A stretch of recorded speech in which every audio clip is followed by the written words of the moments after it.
একটা কথা বারবার উঠে আসছে যে আমাদের সংস্কৃতি কি, আমাদের নিজস্ব সংস্কৃতি, সেটা নিয়ে, সেটা বাঙালি সংস্কৃতি, বাংলাদেশের সংস্কৃতির সাথে আমাদের যে ধর্মীয় মূল্যবোধ আছে সেটার একটা মিশেলেই ছিল এতদিন, আমি তাই এখনো জানতাম। আছে, এখনো এখনো আছে, তাই কিন্তু আছে। তাও আমরা দেখেছি যে বিভিন্ন সময় বাউলদের অনুষ্ঠানে হামলা হোক, কনসার্টে হামলা হোক, শিল্পকলা একাডেমিতে নাটক হোক, সেটা যাত্রা হোক, বিভিন্ন জায়গায় কিন্তু আমরা হামলার ঘটনা হ্যাঁ, এই দেখছি। ঘটনাগুলো না আমাকে ভীষণভাবে আহত করেছে। কিন্তু এই ঘটনাগুলো আমার কাছে মনে হয়েছে একেবারেই এই মানে সরকার এবং আইন শৃঙ্খলা বাহিনীর ব্যর্থতা।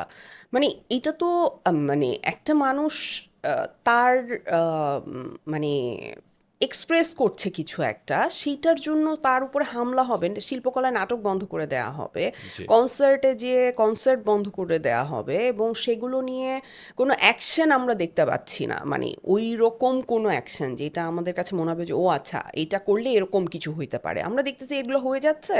এবং যে করছে তার তার কোনো শাস্তি হচ্ছে না বা তাকে আইনের আওতায় আনা হচ্ছে না।